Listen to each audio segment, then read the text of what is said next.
Right, another Meta Performance podcast. I haven't done one in a while, so I'm excited to be back on. And how's it going, Coach Seiler?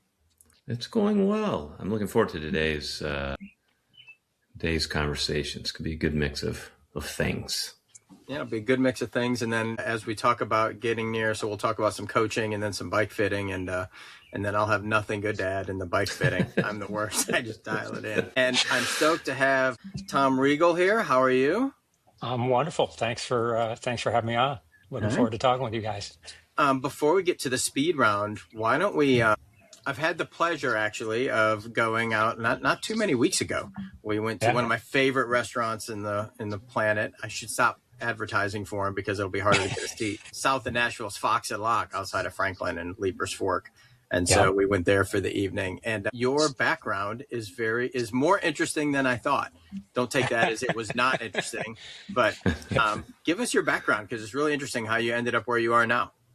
Yeah, I've done a lot of different things, but yeah, I spent 30 plus years in the entertainment industry. That was originally as a musician and then recording engineer in the music side of things, but then ended up on a path into post-production sound, specializing in restoration and preservation, which was kind of like when the doors open, you just follow them, right? And you just go from one thing to the next. It turns out to be something I was good at and then became very passionate about. So I did a lot of time in Hollywood. I lived out in California where the business was. That's where I kind of had to go. And yeah, I did a ton of stuff, worked for studios, worked on a lot of really great films. And we were doing it originally for VHS and Laserdisc, right? So it was way before it was cool. And then ended up getting picked up and tapped by Universal Studios to build a restoration facility and department for them right at the start of DVDs. So for the home entertainment end of things, they were gearing up for that. I was working for a smaller company and we worked on a big project I think the project was I'm going to blank on the director's name now. Anyway, I get back to that, but we worked on a big project and then I got tapped to build this facility and do this for them for the next, I think, 12 years. We were just cranking out all these great films. My clients were Universal, of course, because I worked for them, but Warner Brothers and Sony. So the three biggest catalogs in Hollywood, we worked on all their films for home theater release, plus all the languages. So saw a lot of really great films, saw some absolutely horrible films. As well, in all the languages, every language you can imagine. When we went through all of that, so that was great. That'd have to be the worst part, Tom. Wouldn't it be like seeing a great film and having to watch it again and again to put it in a different language? Awesome. Yeah. When you know it's going to be bad, and you're like, I get to see it again and again. Yeah. Yes. And again. And then, it was, and then we'd screen sometimes we'd have to screen the final things, so if they were putting it back out on film, so we'd have to sit in a darkened theater watching it, and trying to stay awake, going like, we're QCing this. It needs to, we need to make sure we don't have any issues. And so unfortunately, my wife these days wants to go to the movie theaters, and I don't want to be in a dark room ever again. I have a hard time watching TV. I have a hard time watching anything because I just don't want to sit in a dark room and stare. And it would take us 40 hours to work on a feature, just the audio side of it. And then we would spend another day or two, or on the bigger features, maybe a week in the theater working on the final mix of the film, the picture side of it as well. So, I mean, it was like we were just inching through this thing, like piece by piece by piece, by bit by bit. It was just, it could be painful. So in between all of that, I found myself very overweight, out of shape, just sitting there like, I think I was around 30 years old, and going up a flight of stairs was one of those things where you start breathing heavy, and I'm like, this doesn't seem right because I'm not old, right? I'm 30. And we go to doctors and they're like, well, you just can't do the things you used to be able to do. You're getting older. I'm like, it doesn't make any sense to me. That's not right. It was just sitting all day long, 16, 17 hours a day, and then feeding us sugary drinks to keep us going. And, we just got fat and out of shape. So I started back to cycling because I loved cycling as a kid, and really started, got a bike and started cycling again and going through all of that, and then wanted to get into triathlon because I had, I'd seen the Ironman, I'd seen, the Wild World of Sports, I'd seen all of that stuff. So it was like, I signed myself up for a sprint triathlon and got hooked, absolutely hooked. And from there, we helped create a corporate team and, started coaching people and going through. So the next 25 years or so has just been working as it was like two lives running simultaneously side by side, where I'd be training and I'd be working in the corporate side and doing all of that. And then eventually in 2017, I burned out and was able to make the switch to, bike fitting full time and coaching full time. And then I was able to leave California and move out and move back to, where I'm originally from the East Coast. So it was a little bit more of the area we wanted to be in. Ended up in Franklin, Tennessee, and loving life. So it's been a journey. It's been lots of crazy things. That's cool. So yeah, it's always cool to hear. I mean, the journeys are always, interesting. And I do think, the coaches who've come from triathlon, but I think when you've got that other perspective, I think it helps when you coach because you understand that they've got, this other thing sitting on the side that, that can dictate schedule and time and pressure. Completely. The whole family side of things.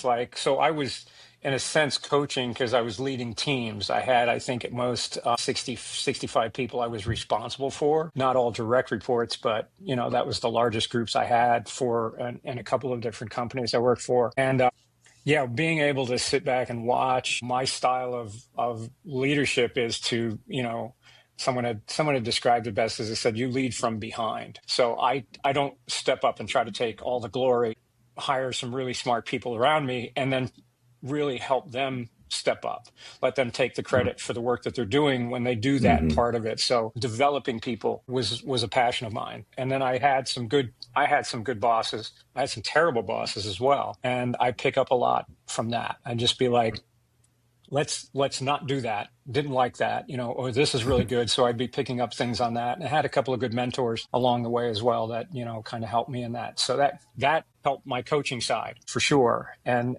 definitely I'm more about on my philosophy side is the metaphysical side of it, the thought process, the mental process, reacting, responding, not reacting to things, keeping a positive mindset, or at least a realistic mindset. I used to have a sign up in my office that said no whinging and carping. And people would come into my office. I mean, we did restoration of sound, so we were always dealing with problems, right? That was our business. And I'd have one of my staff would come in and they'd say, we got this problem. It's blah, blah, blah. I was like, nope, we can't start that way. We have a challenge. Our clients have a problem. If they don't have problems, we don't have a job. So for us, we're in the problem solving business. So we have a challenge. They have a problem. We're going to help fix their problem. And I would make them step out of the office and step back in and start over again. And in the beginning, they thought that was like kind of crazy, but it switched everybody. It switched everybody completely to them just going like, you're right. Like you get guys who were like, this sounds horrible. And, what we were saying earlier, it was just, we're listening to some horrible stuff. Like some of it's in really bad shape. Some of the movies were terrible movies. And we just had to kind of focus through that and just go like, but what are we trying to solve here? We're trying to make it sound as best as we possibly can. And we had the tools. We were at the cutting edge of sound restoration. We were creating the policies and procedures at that point in time. So we were writing the book on it. So it was it's just keeping that positive mindset. The thing I love about that anecdote, a couple things. Our leadership philosophy sounds very similar. I used to say, hire smart, motivated people, point them in the right direction, and then get the hell out of their way. Yeah, exactly. That's totally it. Yeah. Yeah. But the other thing just about, because I do a lot of just in the mindset coaching work I do, what you hit at is that the words we use matter, whether they're the words in our head or the words we actually speak matter. And just that quick reframe of, no, we don't have a problem. They have the problem. We've solved problems. It's a challenge for us. Yeah.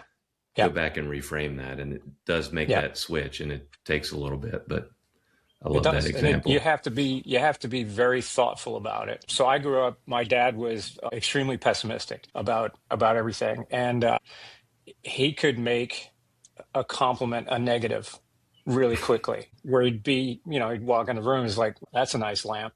And I'd be like, well, what do you mean by that? And it's just, no, I was just complimenting you in a nice lamp. I'm like, no, you didn't. Yeah. And like that was a dig, right? So I was very sensitive to that growing up because I got that a lot. Once again, I made a note saying like, I don't like that. Like, so I'm not gonna do that. And I grew up in New York, in upstate New York, but the New York mentality is, sounds a little harsh to everybody. Like we joke about that you were in a tough room because they would give you no quarter for anything. And when I start looking back on it, it was like, that's really pessimistic and really kind of negative thinking. And that holds you back. So yeah, that's what kind of started that journey going through. And then watching other people respond was like, oh, it is working. Okay, good. And it was like, it helped me kind of reframe my own mind to help them. So that definitely, that builds, but you have to work at it. You really have to think about it. You have to consistently work at it. And consistent is the big thing. Yeah, for sure. Well, before we dive into how you apply that to coaching, I always like to do the speed round of questions. So really important questions. Are you a coffee or tea person, Tom? Oh, coffee. 100% coffee. The follow-up usually is, are you a coffee snob or are you just coffee? I like good coffee, and I've got a good story to how I got into coffee, because I didn't drink coffee growing up. In fact, until I met my at the time soon-to-be wife, I didn't drink coffee at all until I found good coffee. And it happened to be in Italy is where I found good coffee. And I realized I like dark roast coffee. So I kind of became addicted to coffee after that. She created a monster. But I've found that the coffee is important, but not by itself.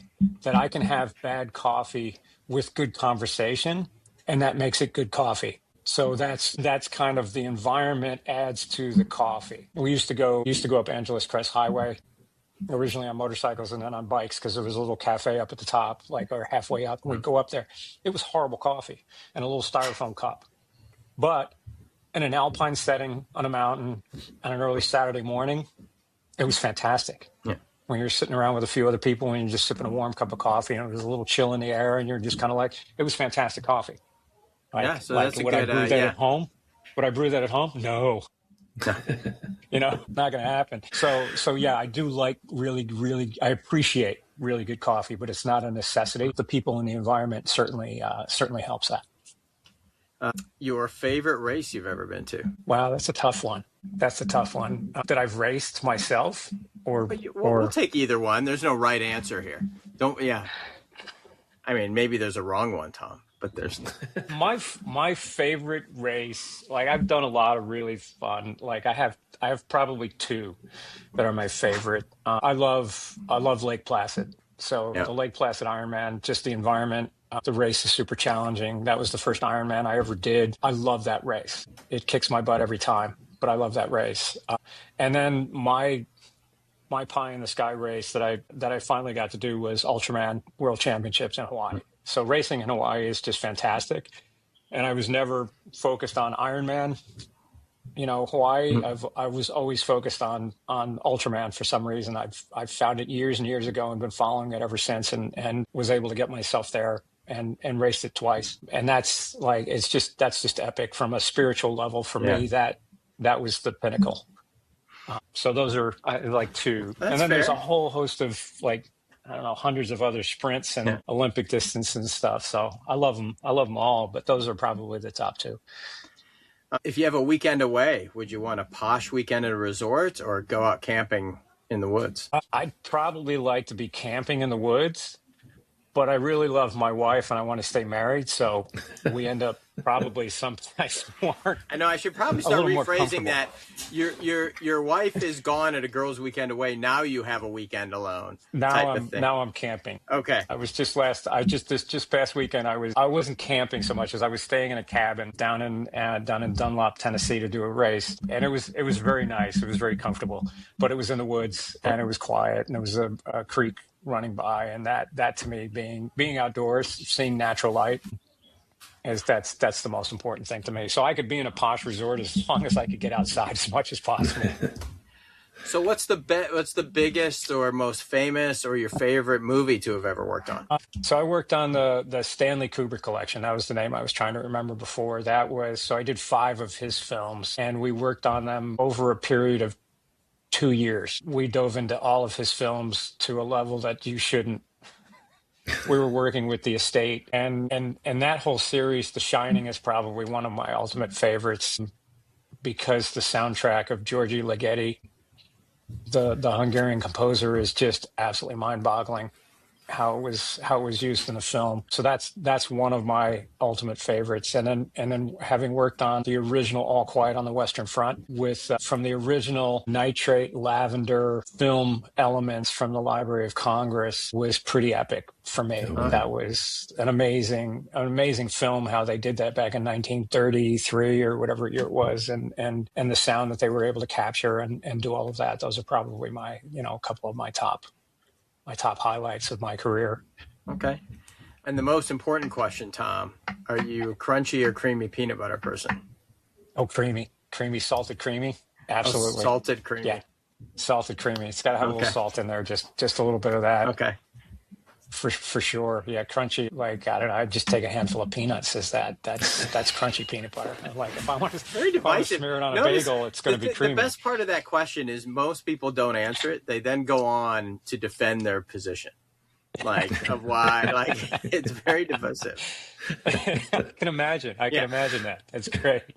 So with your history and starting with those groups in California and then moving and starting your own coaching business, what are the top couple things, where you lean into coaching, and this is where we dive into coaching and your philosophy that you kind of aspire when you're first talking to athletes and how you kind of get them going in the right direction? Yeah, my initial conversation with athletes, I think when I get started, it's one of those things where you're trying to get started and you end up taking on a whole bunch of athletes, or as many as you can handle, because you need to make some money and you're still trying to sort out what your coaching style is, what, kind of sorted out like athletes that I want to work with, don't want to work with. I was taking athletes on as a short, like 3 months to a sprint race or Olympic race, even, like pretty much I won't say I was taking anybody on, but certainly was trying to get my foothold in the business, and then really narrowed down the type of athletes that I want to work with. And I really focus on not so much the event, the goal, the outcome, but certainly the journey. And I really stress the fact of the person that you become in that journey. So I always, one of my favorite books is Zen and the Art of Motorcycle Maintenance, with, about it's not the top of the mountain that you're getting to, but it's the sides of the mountain, right? You're getting through that. So I always focus more on the mental side of things and how you're dealing with stress, how you're dealing with life stress, dealing with family, dealing with work, things that are getting thrown at you, and how do we balance that? Because there's no real balance to everything. It's like if you're really focused on something, you're going to have to tip the scales one way. So how do we find the focus that you can pursue the goal that you want and make the sacrifices that you need to make and make the choices you need to make, and then get everybody else on board with your support team and your family and all that. And if you don't have that support, then I try to talk you out of it. If you don't have any family support, then I don't know if I want to coach you, because I don't know we're going to be able to get there. And I'm also not about just checking the box. It's like everything needs to be green. All my workouts need to be done regardless. Like, it's like if you want a program, if you just want a 20-week or 40-week program, then download it off of the web. They're free. Save yourself the time and money. I give you 3 weeks at a time, sometimes only 2 weeks at a time, based on how you're doing. And then, like, my athlete this weekend was asking, it's like, so what does it look like after that? I'm like, well, it depends on how you're doing. Like, how are you feeling? What are we coming back at? How are we kind of going through that thing? And then I can program out the next couple of weeks, and then maybe we'll get 3 weeks out. Rarely do I give you any more than that, because then I end up having to go in and change it. Mm-hmm. So, and that's more work. I'd rather be looking at what you're doing and then just kind of going through. So there's a lot of communication that needs to happen. And then I become really, really, kind of involved in your training. And I love watching someone grow. When I get the athletes, they're really like, they're buying into the program, they're responding, they're giving lots of good communication, and then we can kind of build a program, and then they see the process, they see it actually succeed, then they become more excited, and then they hit goals and milestones, all of that. But I still come back to telling people it's not the goal. Because if you relate it to, holidays, like I always say, Christmas Day everyone gets so worked up about Christmas as a holiday. If you celebrate Christmas, you've got months of like holiday hype going through, and then the day comes, and the day after it's over, and we go back to normal. I was like, but you missed the whole process. You just ran through and checked a bunch of boxes of all things that you needed to do that were holiday related, and then you had the download afterwards, and you get depressed and the post seasonal, irritability and everything else that comes along with it. So the same thing happens with events. They could be big events, or small events, but if you put that much on that one day, like you're missing everything in between.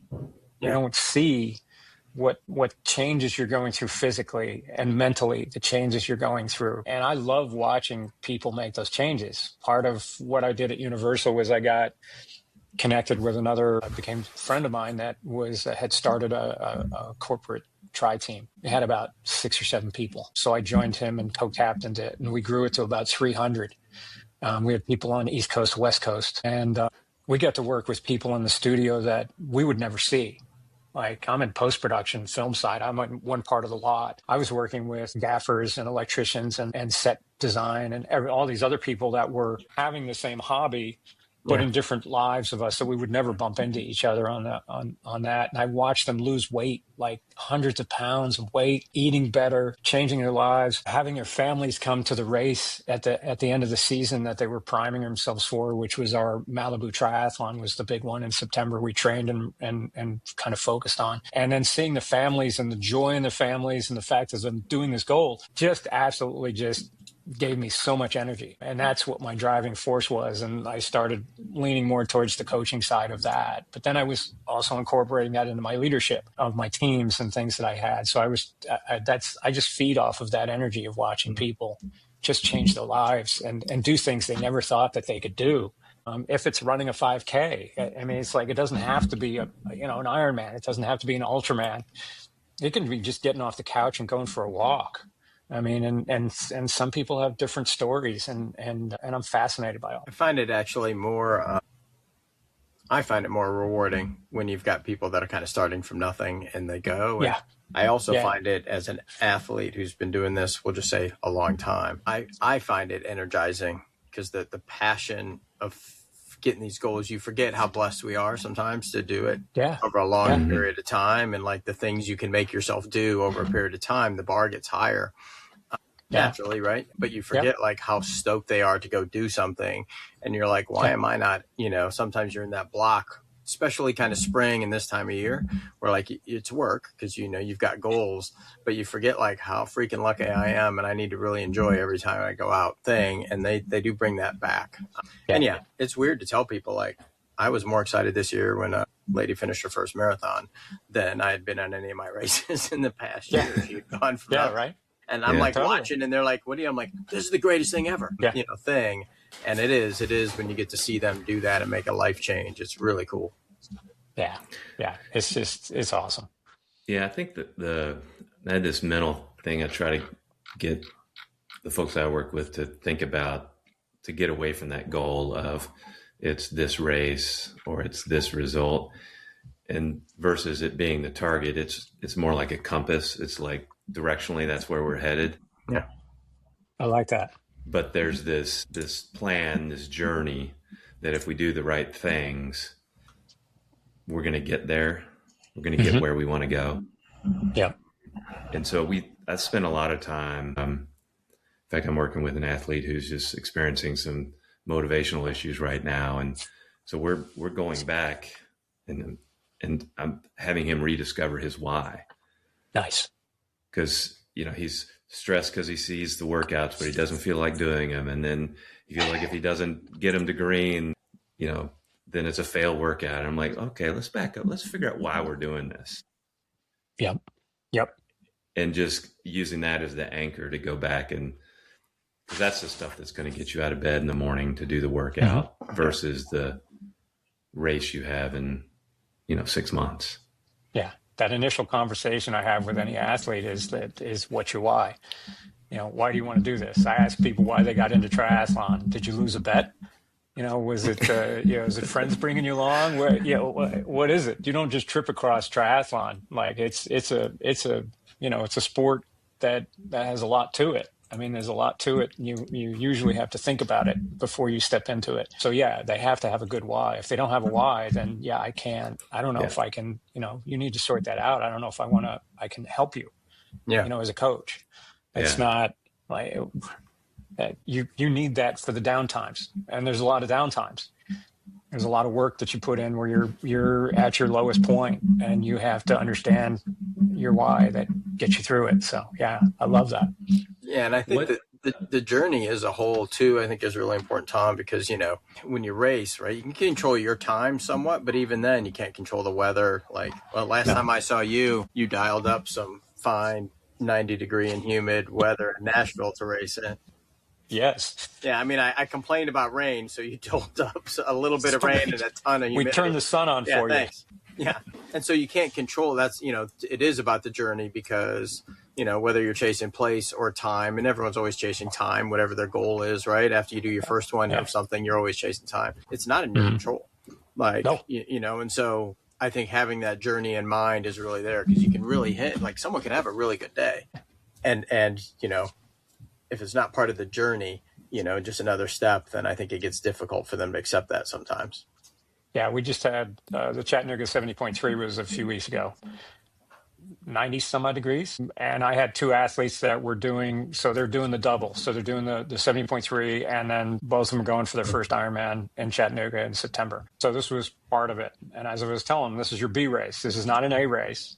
This is your B race because our ultimate goal is to get to September and you're going to do your first full Ironman distance. And swim could get canceled. It's been canceled down there a couple of times in the river. But they dialed up, not a cloud in the sky, 95-degree heat index, nice super duper humidity, sort of like what you were racing in, Sean, when you were here. That's just the beauty of our weather.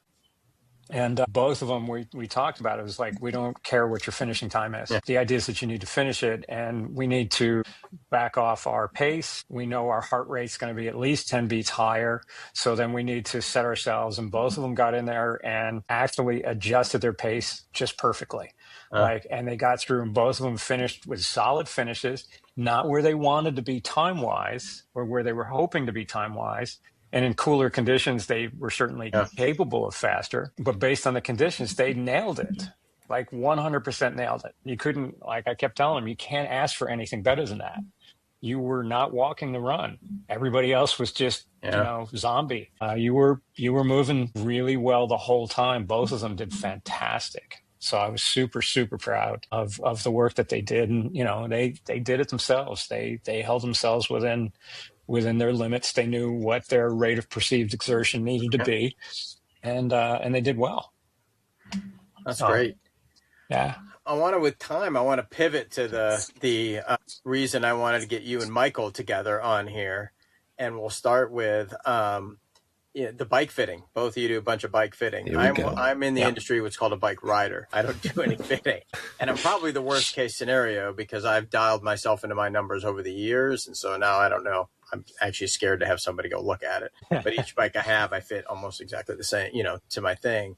But how, what are your top couple things, Tom? And then jump in, Michael. I'm imagining I just put myself on mute for the next few minutes. As you guys talk about kind of best practices in bike fitting. And I'd add, like, if people are looking for a bike fitter, like, what are the questions you tell them to go ask? Because there are, I always envision it a little bit like a doctor or something else. It's like, a lot of people can do it or say they can do it, but are they going to be good at it? And so all of that together in one. So if you want to kick off with like the best practices and what to ask. Best practice. I mean, there's a couple of different camps of fitters. Mike, I'm sure you'll agree with this. There's fitters that I've found in my experience. So I got into fitting because when I wanted to get back 30 years ago, or whatever, 25 years ago, when I got back into cycling, I walked into a bike shop and I said, I want to buy a bike. And they looked at me down and said, oh, you're a size 54. And we just happened to have one. In fact, this is the bike behind me is the one I had. So, and I was like, I got on it and I rode it. And I'm like, okay, feels like a bike. Like I rode as a kid all the time. Got out, was riding, going stuff. And I'm like, this hurts. Like, this is so uncomfortable. Is this what it's supposed to be like? And someone turned me on to the fact that there's people that fit people to bikes. Like there's bike fitters out there. So I went to a bike fitter and we discovered that this was the wrong size bike for me. It's actually too small because I'm 5'10" and a half. At the time I was almost 5'11". That was my getting to the height of my of how tall I was ever going to be. But I have really long legs and I have a shorter torso, so I need to be on a larger bike. But when you just go straight off of height, that's, it is. And when you're trying to sell bikes, that's your job, right? Your job is to sell what you have, and they were able to sell what they had. It worked fine on that.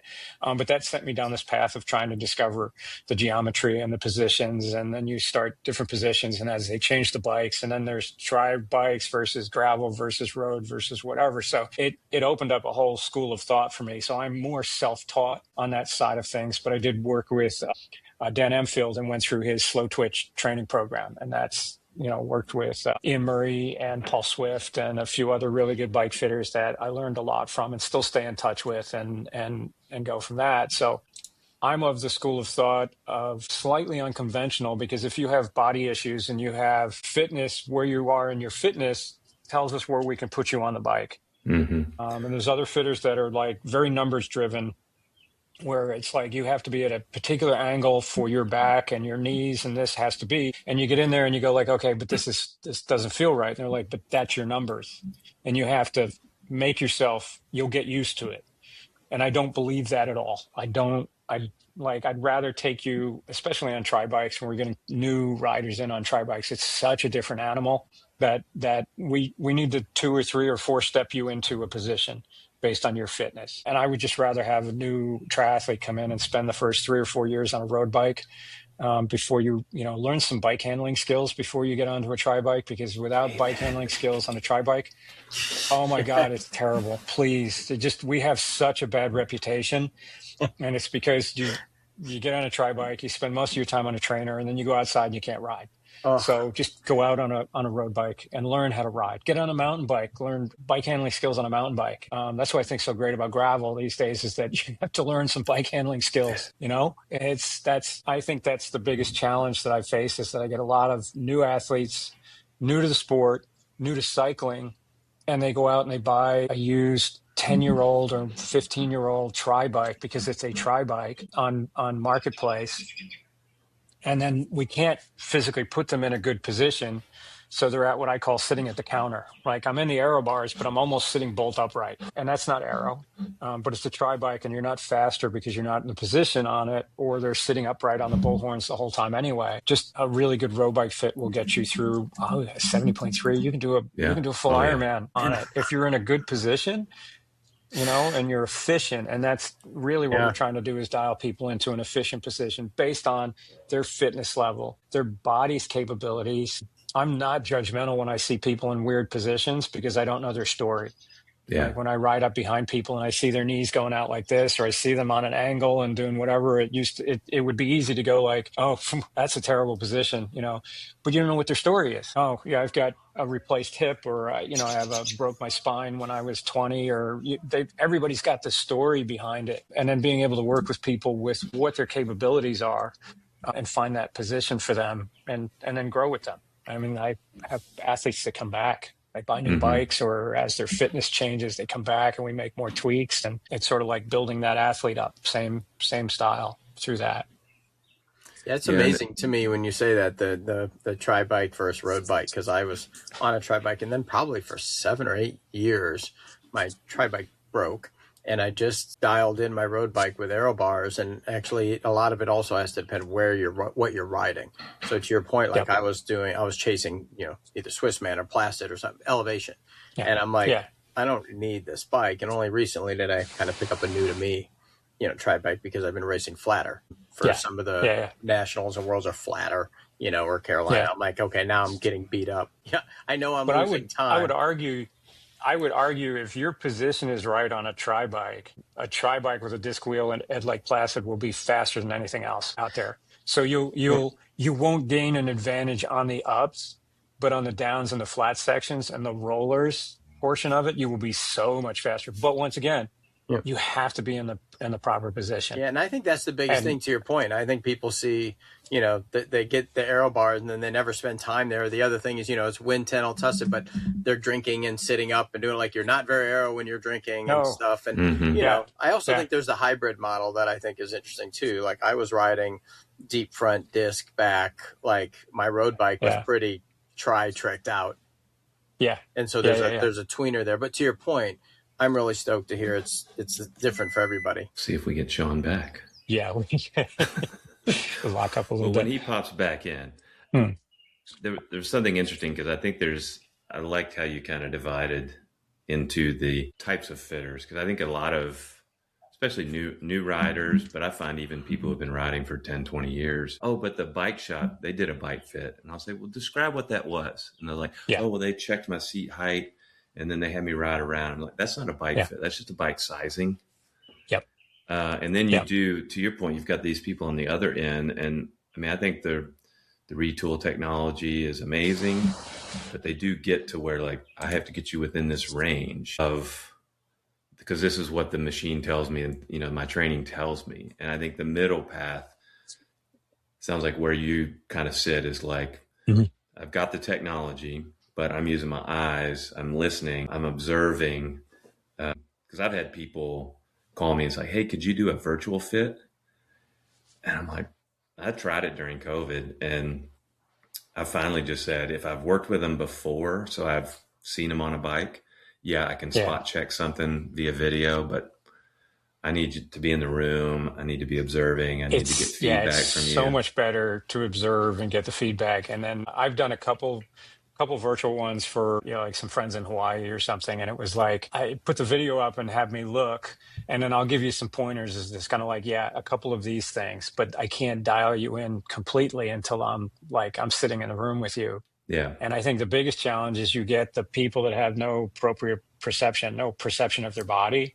And it's the easiest fit in the world because they're like, how does it feel? I don't know. What does it look like? Well, it looks okay. And they're just kind of, so how does it feel? And they're like, I don't know. I'm like, well, you're done. Looks great. Like, bye. Yeah. Nothing I can help you with. Yeah. Because I was coaching, I used to run a junior development cycling team. So I worked with a lot of juniors, both doing that. And it was everything from, used to be 10 years old. And then once they aged out of juniors, you know, they had to go find another team. So I did a lot of fits for juniors. And I always said junior boys are the hardest because every change, how does that feel? Good. A little more. Give me a little bit more. How about this? Well, they don't know what they're feeling. Good. Yeah, they don't know what they're feeling. They're just learning their bodies. When they're growing as teenagers, there's so much going on that they don't know what to feel. They don't know what they should be feeling. They don't know, like, it's just to get people like that, especially the younger ones that, they don't know. And it's hard to describe things that you should be feeling or shouldn't be feeling. There's a lot of folks that, like, I'll do their fit and everything. They say everything feels good. And then I'll hear back from them later going like, well, yeah, you know, I kind of have a lot of numbness in my groin area. And I'm like, were you having that before? It's like, yeah. And I'm like, why didn't you say that when I asked you? And they were just going to look, well, I just kind of thought that was how it was supposed to be. I'm like, I specifically tell you sharp pain and numbness is bad. Like, you should not be having that. Like, call me right away. They're like, yeah, but like, I guess. I'm like, okay. Yeah. That's not good. It's not good at all. Well, the tough thing with juniors is, you know, they're so flexible that they can be in a bad position and it feels fine to them. But as you get to, you know, as they get older, they start to see, and this is what I tell. Yeah. For some reason, because I think, Sean, you were talking about, oh, I've got my numbers and, you know, I haven't changed them in X. And I'm like, but your body hasn't changed at all? You haven't had any injuries? You're still as flexible as you were when you were 21? So I started putting on my little form, almost like a prescription. It was like, your next bike fit is due. Oh, and nice. I put a date on there. I like that. Yeah, it's just that's good. Yeah. Even because when I used to do most of the fits when I was in Louisville, Kentucky, I would often run into those people. So I could remember, hey, how's the fit going? Hey, don't forget, in about a year, you need to come back and see me. Yeah. So it's just a way to reinforce the fact that, you know, we are aging, our flexibility changes. If you've got injuries, you need to come see me. Any of those things, you know, get a new bike, get a new, you know, anything.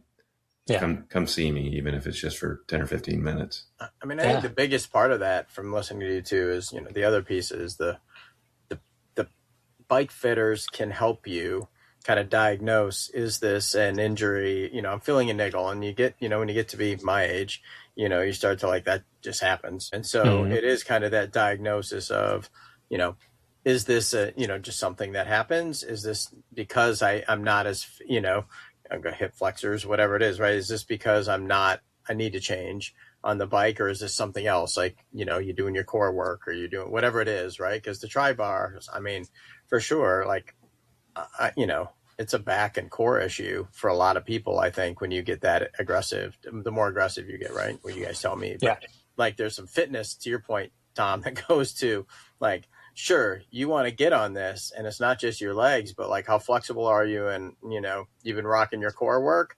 Well, no, you really want to lay down, like, how's that going to roll for you?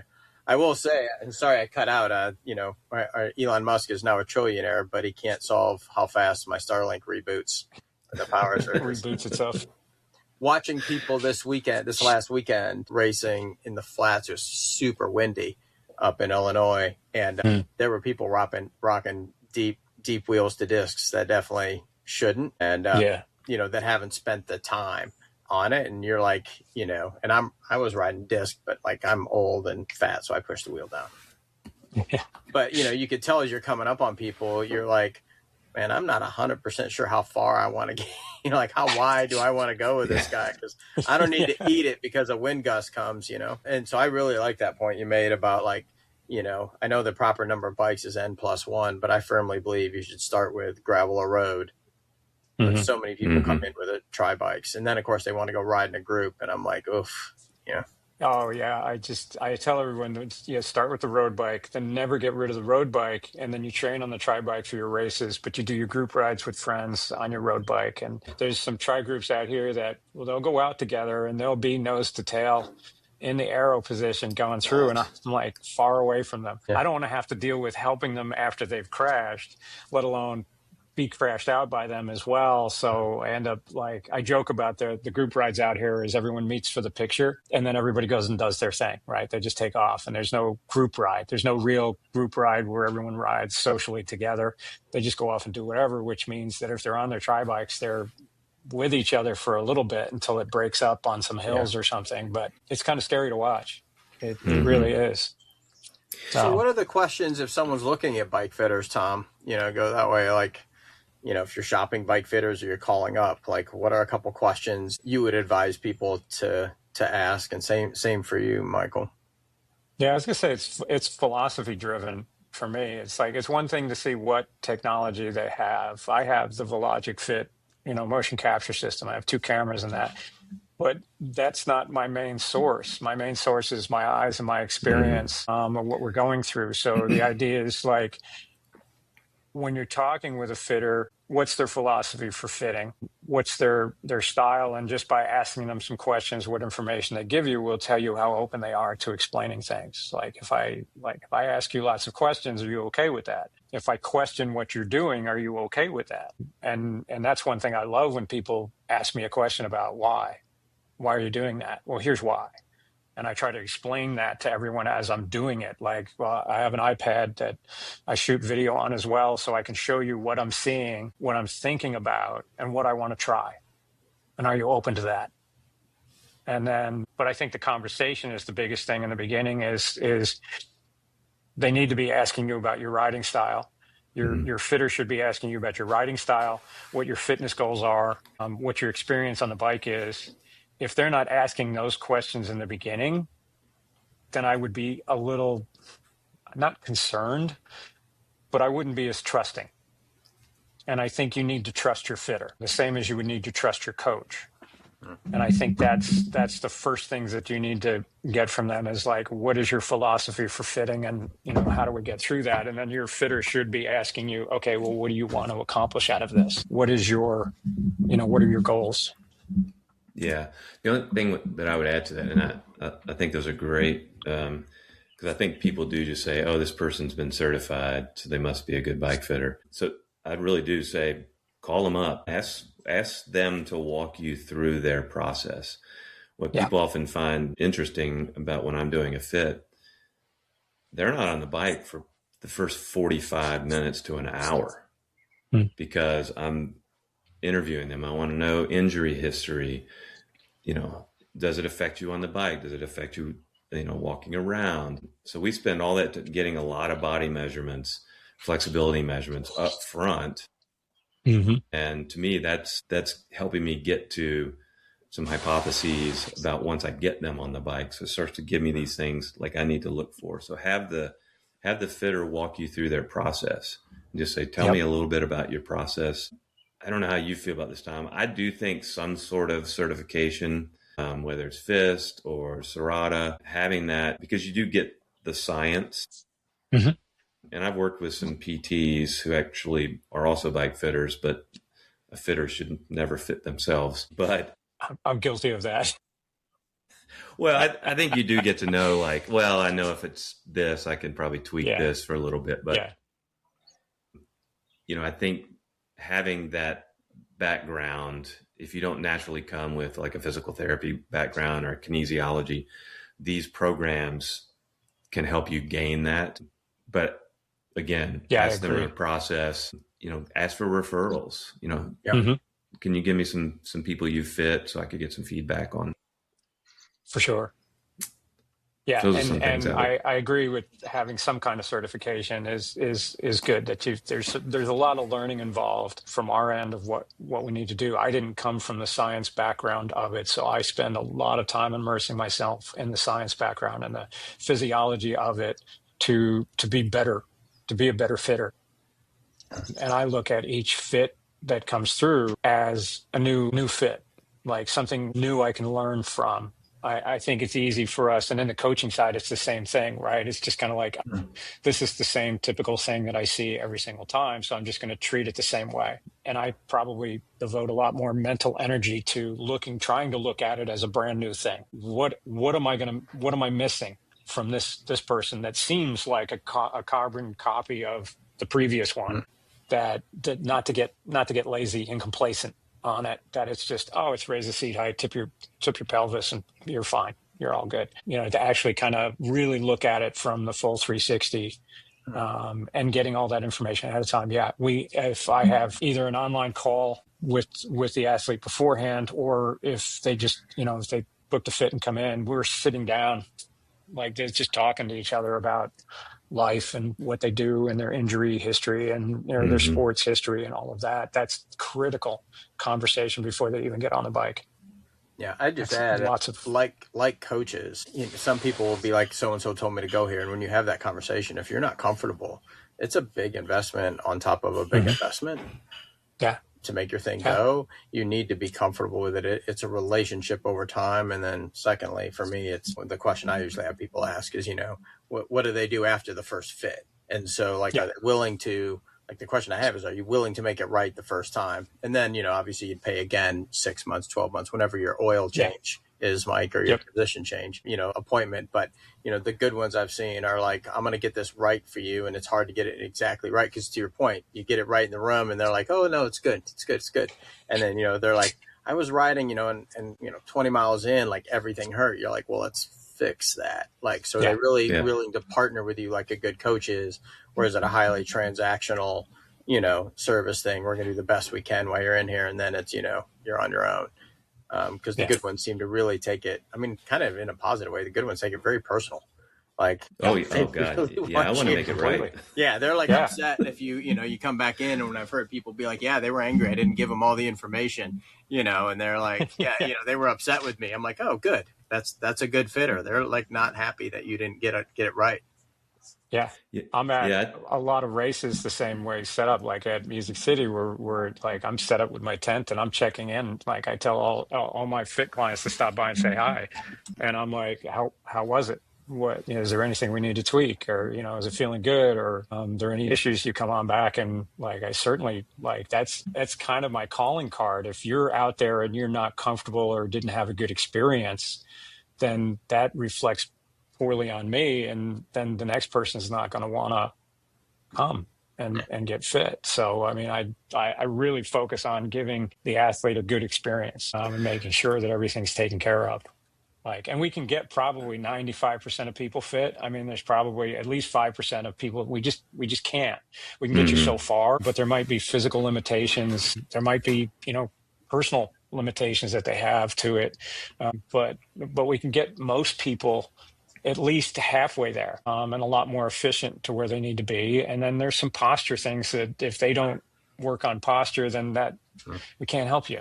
Right. That's your shoulders are going to ache all the time because you're always rounding your shoulders because you're not sitting properly. You're not sitting properly at a desk. You're not standing properly anyway. So you have bad posture. That's on you. You have to do a little bit of work on that yourself. So there's a nice balance that we have on there, but I try to explain that to everyone and kind of give them that. I give them exercises to do.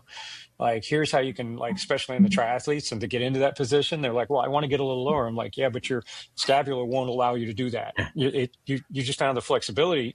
And if you do these exercises, these wall exercises, or, some rolling and massage therapy work on your muscles, like, this will help your swim as well.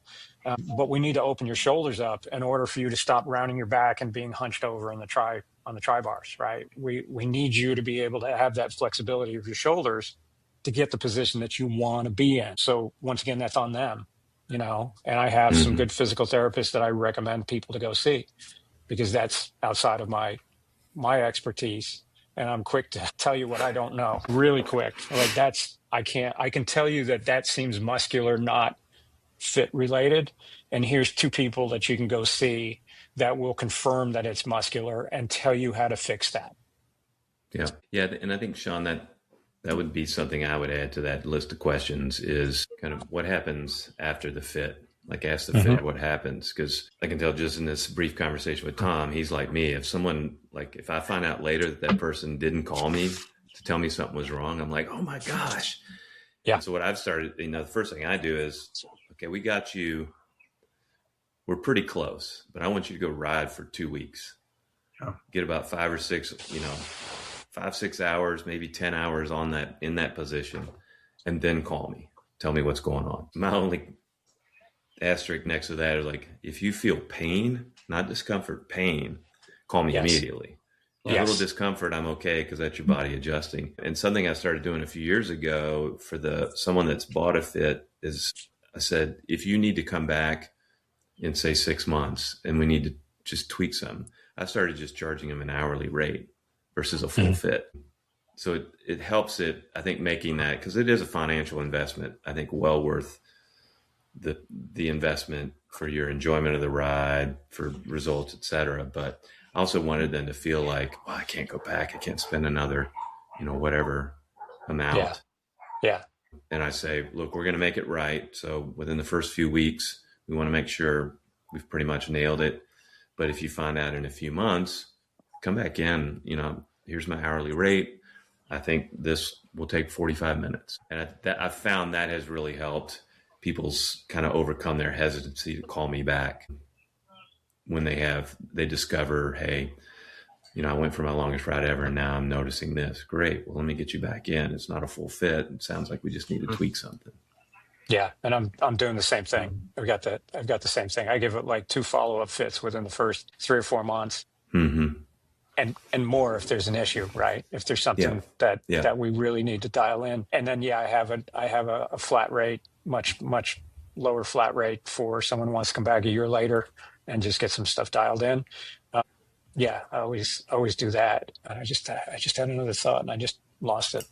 Anyway, it'll come back to me in a second. There's something else to ask your fitter ahead of time. Oh, not to focus on the price. So when you go in and you're like, well, how much does it cost? That's not the correct answer, because how much it costs is ridiculous. It's expensive. It's way, way super expensive. The question that you want to ask is, what services do I get for the cost?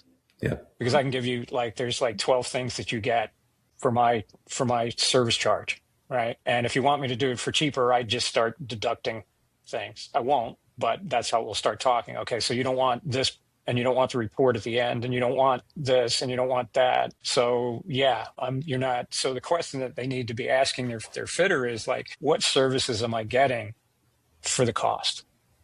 And that will tell you whether it's worth it or not.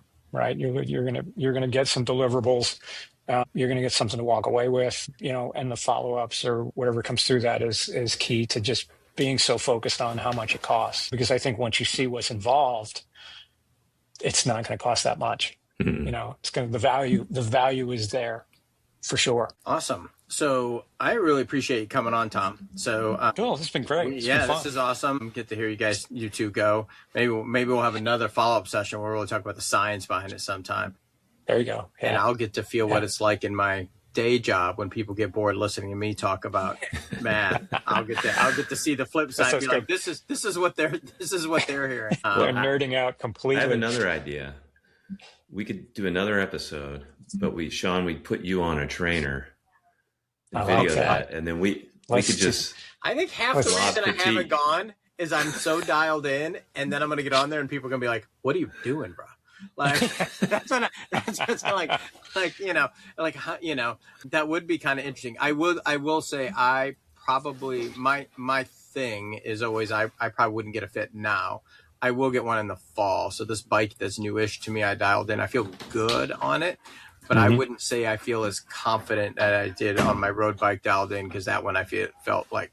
This one, I still feel like it's aggressive. It is, to your point, like I've been riding forever, and when road pro, like you get on a new bike, it's amazing to me that people get on a tri bike, and I hadn't been on a couple of years, and that's their only bike. Because I'm like, I'm super comfortable in a ground. I mean, I met Michael in, packs of 30 and 40 hugging shoulders. Like I'm super comfortable, but on this new bike, like I needed some time out. So that would be kind of funny to get a video on the trainer and then have both of you start yelling at me. Yeah. We will post when we post this out. So we'll make sure we get, Michael can be found at Meta, obviously, and we'll poach Tom and try Tom. Tom also does swim coaching if you're down in the area too. So, and just a great human. Some great riding in Middle Tennessee through the Nashville area down to, down near Chattanooga. The Sequatchie Valley is fantastic. There's lots of great routes. Yeah, no, there's tons of stuff, and great swimming there actually too, and running. And great swimming, yes. It is actually, once you get a little further outside of Nashville, it's a little bit more of a playground than I was expecting outside. Yeah. And Tom's fault that I had to do the Music City Tri. I did not realize that was the third longest triathlon in the United States, third longest running. Yeah, third longest running, yeah. 47 years? 47 years. Yeah, I had no idea. Yeah. So I really appreciate it. We'll get this posted. And obviously, if you have fit questions, call up Tom or Michael, not me. Yeah. Yep. As you go, do not call. Yeah, if you want to see what not to do, call me. But yeah, no, that's great. I really appreciate you coming on. Oh, it's been great talking with you guys. I really appreciate you having me. Thank you so much.